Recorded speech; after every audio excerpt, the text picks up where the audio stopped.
Soyez la bienvenue dans l'univers de l'école. Nous allons voir une nouvelle histoire. Allez, attachez vos ceintures, on va voyager. Dans l'histoire de Coppelia.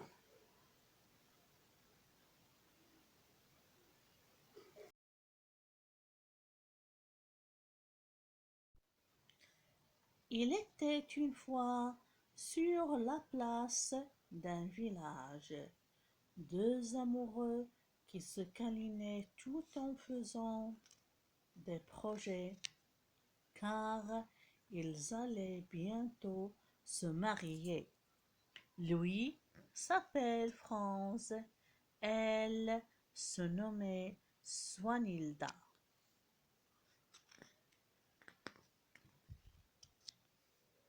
Ce matin-là, dans le village surgit un surprenant attelage.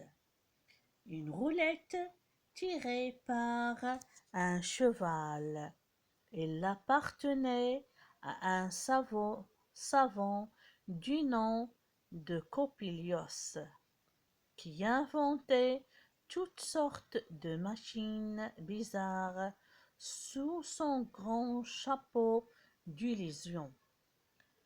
À la fenêtre, une ravissante demoiselle, aux yeux brillants comme de l'émail, attira aussitôt les regards de tous les garçons. Franz lui-même oublia qu'il était fiancé et son cœur se met à battre pour cet inconnu d'une exceptionnelle beauté.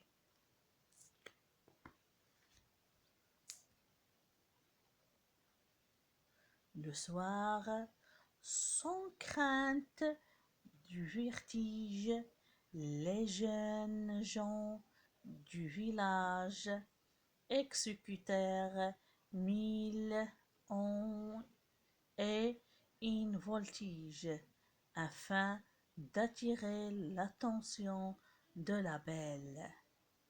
Mais il semblait trop absorbé par sa lecture et faisait bien peu cas de leur présence. Pendant ce temps, retirée au coin d'une rue, Swanhilda observait la scène, qui était donc cette nouvelle venue, dont la beauté faisait ainsi tourner la tête de son fiancé.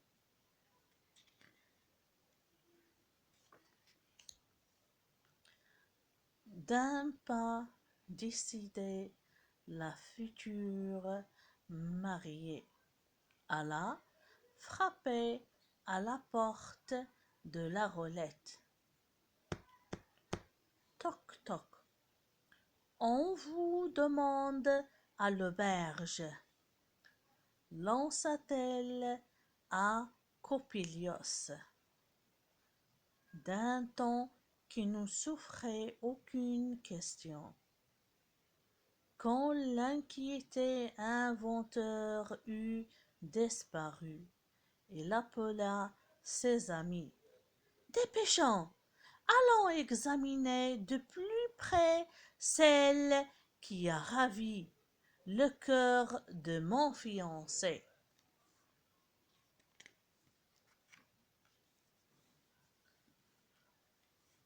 L'ombre régnait dans l'autre du savon.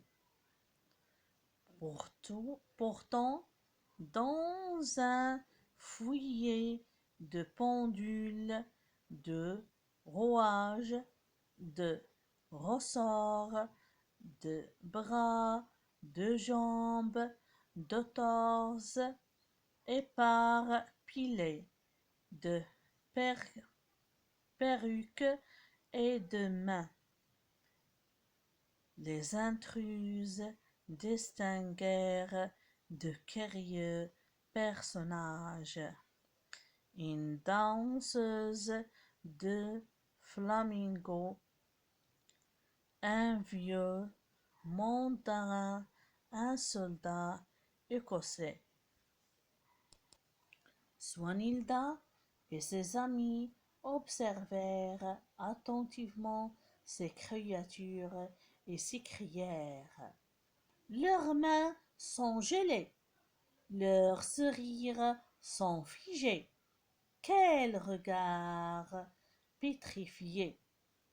Mais ce ne sont que de vulgaires pantins. En effet, la séduisante fille aux yeux d'émail n'était en fait qu'une poupée aux traits délicats, joliment habillée et animée d'un ingénieux mécanisme. Le temps s'écoula en essayages, en bavardages, en plaisanteries et en pétreries. Soudain, des éclats de voix retentirent au loin. Bientôt, Coppelius serait de retour. Affolées, les jeunes filles enfilèrent en hâte les habits préparés pour de nouveaux automates. Swanhilda dévêtit sa rivale et enfila sa robe.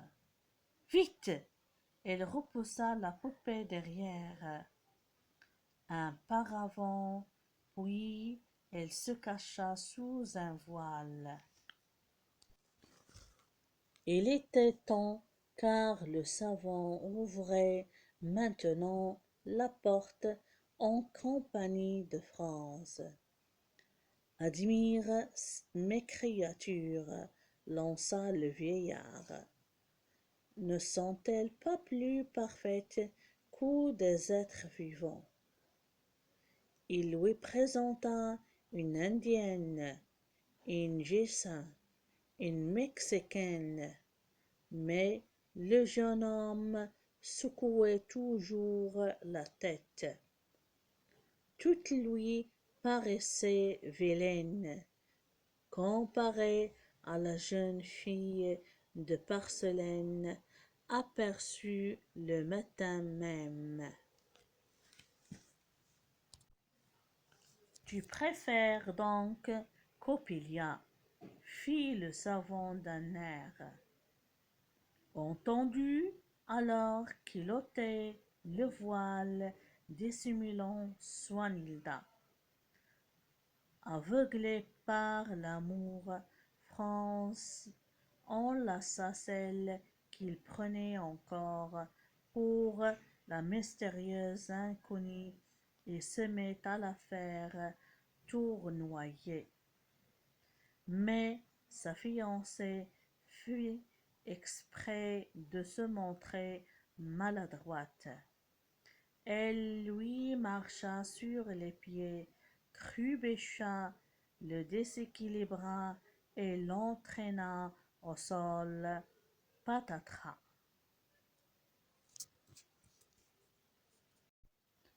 Les amis de Swanhilda pouffèrent de rire pour se moquer. Ils imitèrent la danse disgracieuse des deux fiancés. Coppelius saisit brutalement Swanhilda et la secoua en hurlant. « Tu n'es pas ma sublime et parfaite Coppelia. Où se trouve donc celle que je chéris comme ma propre enfant ?»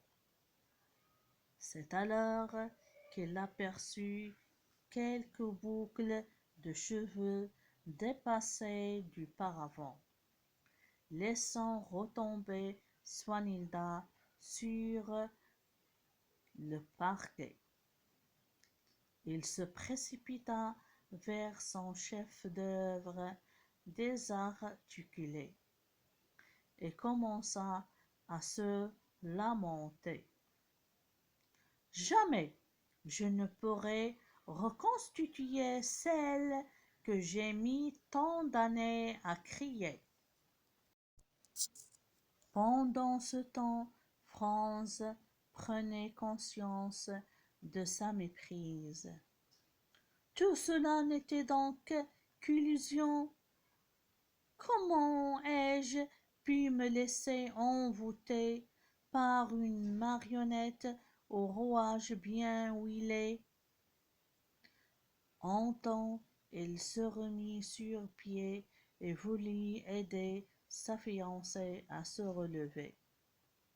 Mais elle le repoussa, avant de s'enfuir au trajet, claquant derrière elle la porte de la roulette et laissant Franz désemparé.